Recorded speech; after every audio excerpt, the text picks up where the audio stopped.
How many calendar invites did you send or receive just last week? Probably quite a few, right? Yeah, they seem like such a small thing, don't they? A few clicks, an event pops up.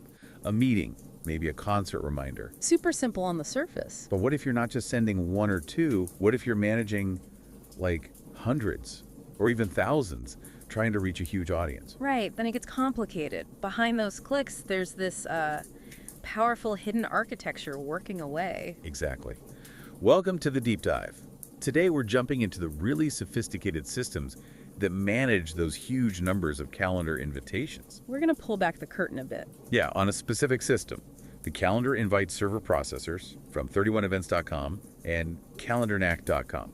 Our mission today is to unpack the three core processors. They handle everything, from sending that first invite to managing updates, cancellations. Across potentially massive audiences. And we're drawing our insights from a detailed YouTube video transcript. We'll walk you through this pretty intricate digital workflow. What's really cool is how these systems handle incredible scale, huge complexity, but they still feel simple to the person using them. Yeah. We'll look at the inbound processor, the outbound processor, and then the crucial update or cancel processor. And how they all work together, right? Like a seamless ecosystem. Exactly. Turning potential chaos into something efficient, automated. That's what makes those simple clicks possible for big event campaigns. Okay, let's peel back that first layer then. Starting right at the beginning, the inbound processor. Where it all kicks off. So imagine an organizer. Let's call her Mandy from techvader.com. She's super organized, loaded every single NFL game for the season onto her Google Calendar. Wow, okay. That's a lot of game. Right, and now she wants to share these not just with friends, but with potentially thousands of fans. Okay, so this is where that first key piece comes in. Mandy, using her normal Google Calendar, sends those game invites to a specific address. crate@calendarknack.com. Crate@calendarknack.com. Yeah, and the source calls this a physical mechanical inbound processor for the calendar server, which sounds pretty intense. Physical mechanical, like gears and levers. Probably not literally. Think of it more like a highly automated digital sorting machine, like a giant mail center, but for calendar data. Okay, a digital equivalent, the main gateway for all that raw event data. Precisely. So it's definitely not just a regular email address hitting an inbox. What happens when Mandy's NFL invite actually arrives at crate@calendarknack.com? Well, it's not just sitting there. That address routes to a dedicated email box. Specifically, it's using AWS Simple Email Service, SES, for calendarknack.com. AWS SES, Amazon's big email handler. Exactly. Super reliable, built for huge volume. Once the invite lands there, the system disassembles it. Takes it apart, basically. Breaks down the data from her original event. Right, and then it stores that structured data as a brand new event in the system's database. And crucially, it assigns a unique identifier, a UID. A UI? Yeah, a unique identifier. It links Mandy's email address as the organizer directly to that specific event in the database. It's like a digital fingerprint. So Mandy isn't just firing off invites into the void. She's actively involved, almost like she becomes a processor herself. That's a really good way to put it, actually. Mandy, just using her everyday calendar, client, Google Calendar, Outlook, whatever. Tools she already knows. Exactly. She becomes an active processor. She can create, read, update, or delete any event she originally sent to that crate@calendarknack.com address. So her calendar is kind of a remote control for this back-end system. That's it. It's pretty innovative, really. It turns her familiar tool into a command center. No need for some complex separate dashboard. Which must make things so much easier if you're managing tons of events. Oh, absolutely. Huge efficiency gain. Makes the tech feel invisible. That integration sounds powerful, especially for updates. Event details change all the time. What if Mandy needs to tweet something? Date, time, location, add a promo offer. This is where the system's elegance really shows. She just edits the event in her calendar, like she normally would. Saves it. Just saves it in Google Calendar. Yep. That action automatically resends the updated data back to crate@calendarknack.com. The inbound processor grabs it, processes changes, updates the database record. Using that same UID, I assume. Exactly. It keeps the link. And this can happen, get this, an unlimited number of times before the event expires. Unlimited updates. Wow. That avoids those nightmare email chains trying to correct details. Totally. Massive flexibility for organizers. Last-minute changes, new offers, whatever. It just handles it. Okay, that makes sense for updates. What about cancellations? Same smooth process. Just as streamlined, Mandy cancels the event in her calendar client. That command flows through the inbound processor To the database. Right, and the event data on the server gets marked as canceled. Now, importantly, it's not deleted. So you keep the record. Yeah, for historical purposes, Yeah. but it's tagged as canceled. And unlike updates, cancellation can only happen once for that event. It's final. So for you, the organizer, your everyday calendar becomes this surprisingly powerful control panel. You get all this flexibility, efficiency, manage updates, cancellations, all without leaving your comfort zone. Pretty neat, huh? That's the inbound processor, getting the data in and keeping it managed. Okay, so Mandy's event data is safely inside, it's clean, it's ready to go, thanks to the inbound processor. Yeah. But, an event needs people. Right, just having the data isn't enough. This is where the scale part really kicks in, moving from just storing data to actually sending out those invites. Let's talk about the outbound processor, spreading the word. Exactly. This is the second set of functions also running on AWS. It's all about automated large-scale sending. How does it do that? It uses something called an embedded calendar invite send API endpoint. The source says this is a custom invention by 31events.com. An API endpoint. It's Yeah. like a programmable doorway for sending invites. And it's custom. Yeah, not just a generic email tool. It's built specifically for distributing calendar invites directly and, importantly, intelligently. Okay, intelligently, what kind of automation does that enable? Beyond just blasting an email list. Well, it allows for some really cool integrations. Think about RSVP buttons in, say, a MailChimp email. Okay. A customer clicks that button, boom, a calendar invite goes straight to them. The code's embedded right in the button. Wow, okay. So no extra steps for the user. None. Or embedding invites directly into web pages, like those NFL schedule pages Mandy might have. Click the game, get the invite. That's slick. And for bulk sending, there's a GUI, a graphical interface. The organizer picks the event, uploads an email list, and sends a batch of personalized invites. Streamlines the whole mass distribution thing. That sounds like a marketer's dream, honestly. Yeah. Integrating invites right into campaigns and websites. So mechanically, how does it work when someone clicks that button or is on that list? What's the API actually doing? Okay, so it does the smart matching thing first. It matches the customer's email address to the event's UID. The unique identifier again. Connecting the person to the event. Exactly. Then, it quickly reassembles the full calendar invite data.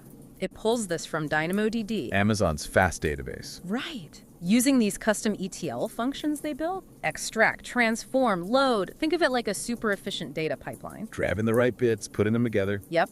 Then it sends the personalized invite out. And here's a really key step. It requests a calendar receipt back from the customer's calendar client. The receipts, the yes, no, maybe. Yeah. Crucial for knowing who's coming. Absolutely fundamental. But beyond just a head count, how are organizers using that receipt data?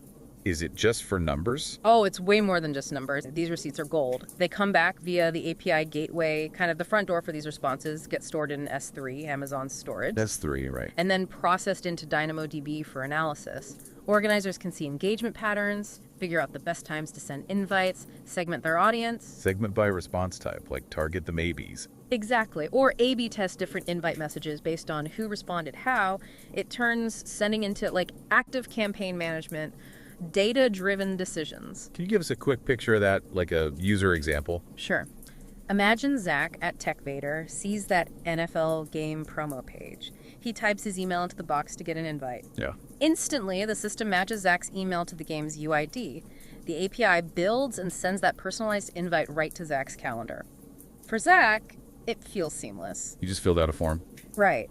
But behind the scenes, there's all this matching, data assembly, delivery, and that receipt request going out. It really is more than just sending email. It's embedding the event into the whole communication flow, making the invite itself an interactive tool. Turning prospects into actual participants, yeah? Okay, so we've got creation, ingestion with the inbound, we've got mass distribution and interaction with the outbound. People have invites, some have clicked yes, no, maybe. The event cycle is underway. But inevitably, things change.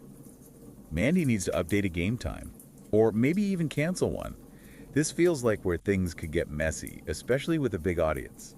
Yeah, managing changes post-send is often the headache. So how does this system handle that? The update or cancel processor, does it keep things smooth? That's exactly what this third processor is designed for. It's all about the automated logic for sending those updated or canceled invites specifically to people who already got the first one via the API. Okay, focused on the follow-up communication. Right, keeping it relevant. So, back to Mandy's NFL game. She needs to change the kickoff time. Does she have to hunt down who got the invite? Send a new blast? Nope. Same simple process as before from her end. She goes into her original calendar event in her Google Calendar, changes the time, hits save. Just saves it. Yep.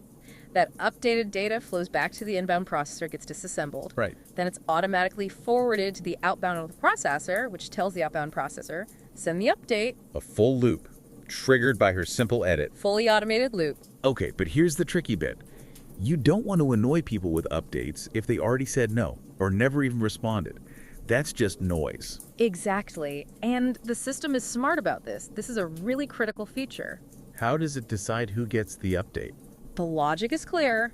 Updated calendar invites only go to customers who previously responded yes or maybe. Only the yes and maybe crowd. That's right. If you haven't responded or you responded no, you won't get the update. Oh, that's smart. Avoids spamming people who aren't engaged. Totally. Reduces noise, keeps the experience positive, and for those who do get the update, new receipts are requested again. Yes, no, maybe. So you get fresh analytics on the updated event. Exactly. And the default is this all happens automatically. No manual approval needed. Huge time saver. Very thoughtful design. Okay, what about cancellations? Is this the same logic? Similar flow, but different logic on who gets it. If Mandy cancels the event in her calendar, Command goes through inbound, then outbound. yep. And a canceled calendar invite gets sent automatically to everyone who received the original invite. Everyone, regardless of yes, no, maybe. Right, because a cancellation affects everyone who might have planned to attend or was considering it. It's universally relevant information. And again, the data is kept, just tagged canceled. Okay, so automation is king for efficiency. But I can imagine scenarios, big events, maybe sensitive communications, where you'd want a human eye before an update or a cancellation blasts out to hundreds. Absolutely. You need that control sometimes. Is there an option for that? A manual review step? There is. They call it a workflow switch.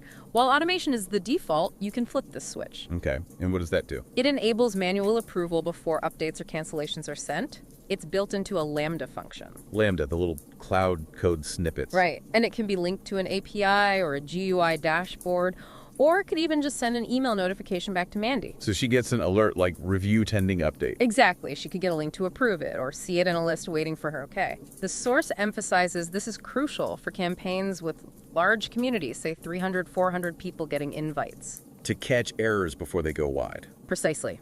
Ensures accuracy, prevents mistakes that could damage the event's reputation or just confuse everyone. It's a safeguard for those high-stakes situations. So for you, the organizer, you've got this powerful, smart system managing complex comms, but also these vital safety nets when you need extra control. It really aims to take the chaos out of managing changes, lets you focus on the actual event. So today, we've really traced the journey of an invite, haven't we? Yeah. Through these three processors: inbound, outbound, update, cancel. Yeah, from Mandy's simple calendar entry. Processed, stored, given a unique ID. Sent out broadly via that custom API, integrated into websites, emails, Collecting receipts, driving analytics. and then handling updates and cancellations intelligently, deciding who needs to know what. It really shows the complex engineering behind what feels like such a simple digital interaction. Definitely.